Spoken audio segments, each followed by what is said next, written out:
We're going to move on now, just talk about Rangers briefly, just for a YouTube segment for some content. So, Keith, we're going to be discussing Rangers now. Of course, we know they're going to have to go through the European qualifying rounds in the Champions League to get through to the group stages. With the amount of cash that's on the line and the prospect of that lure of excitement, how big is that game or those games going to be in their season? Could it arguably be the biggest games of their season? They always are. This is so unfair in many ways to Scottish clubs when they come into Europe and they have to go through the qualifying phases, often before they've even had a pre-season, sometimes it seems like. They'll have had very, very few games under their belt. I think there may be the Scottish League Cup that starts early. But it's so tough for the Rangers, Celtics, the Aberdeens, etc., when they have to play in those European qualifiers in August. And it's really tough. Often they're coming up against teams that already had their league started and may have played through the summer to a degree. So, there was the famous game, I think, in Luxembourg not long ago that Rangers lost, and it was, to a Luxembourg team. It's very, very difficult. And this is the challenge that the old firm have every year. And Rangers in particular will be starting early this year. Now, the difficulty, as you say, is where do they invest? Do they invest for those games alone and then try and get those players up to speed so quickly? It's a really difficult position to handle. And I wish them luck, of course, for Scottish football and for the coefficient. And it's difficult, but they're going to have to take that gamble in essence, unless they feel that they've got enough in the squad and the youth squad to get them through. But then you've got to think, well, okay, how do we handle the games if we get through the group stages? So they've got to gamble. They've got to put some new players in place. I already see a lot of movements sort of shaping up right now at Ibrox. I do think there'll be maybe 5 or 6 out, and I think another maybe 4 or 5 in at least. But that quality that Philippe Clement's going to go for is going to be crucial. But more importantly, as I say, it's players that are going to be the right mentality to start firing in August, and that's very hard to find. It's almost as though they shouldn't have any summer holidays, and they should be, they should be in their training right now, and then given a break later in the season when the league started, possibly. They've got to look at it differently. They've got to try and think outside the box and create a different environment to get the team firing in August. It's a crucial part of the future for them, and they've got to qualify through those games. And how they get that team in the right mindset, as I say, for some years it hasn't happened, so they've got to think differently and see what they can do to get that squad firing. And you've mentioned it in there, Keith, about signings. What sort of a budget do you think Philippe Clement will be expecting this summer? And equally, is it fair that fans are crying out for top signings to compete on a European front? Should they be going out and spending as much as they can within the FFP and PSR limits to go and compete in Europe? I think the fans will demand that. They had a very disappointing end to the season where Celtic once again crushed them.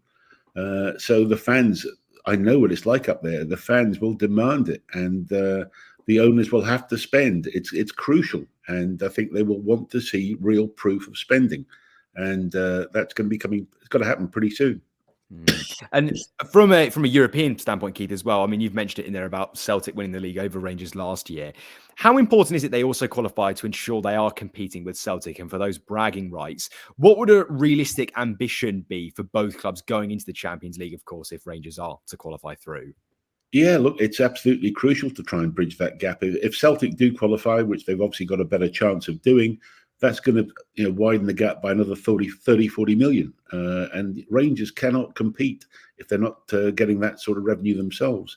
They've got to try and qualify for the group stages. Everybody knows how crucial that is, but it comes so early in the season. And if they don't succeed, then that impacts the psychology as well going forward into the season. And the whole thing becomes self-perpetuating. So, as I say, they've got to think outside the box and prepare the players in a completely different way than ever's been done before. And that's where I'm hoping Clement has got the innovation. He gets the backing from the board. They've got to invest now, otherwise they're going to fall more and more behind every season. It's a pretty crucial time this August. And if the gap is going to be bridged in any way, Rangers have got to come through. This is a really crucial time coming up. And it sounds like, Keith, they're working on signing a top striker in the summer window.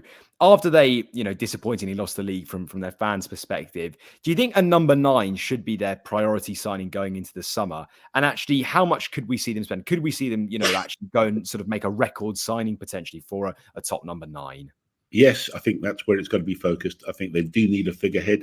I think they need a focus, and I think that's exactly what they've got to try and do. They've got to bring back the Ellie McCoist type player somehow and get some talisman to do that.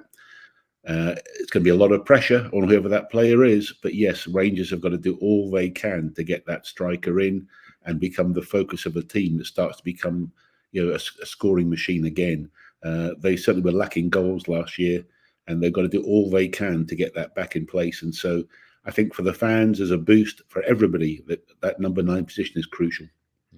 And we know there are quite a few players, Keith, that are leaving the club as free agents this summer, including John Lundstrom. Is it fair that fans are frustrated not selling him in January, given that we know he had concrete interest, they've kept him on, and actually he's gone as a free agent? Is it right that fans can call out the board and the club and be disappointed in that transfer decision? I don't think so. I think if memory serves me right, back in January, Rangers were still going to be in contention to a degree, and it was really the end of the season when everything started to fall apart.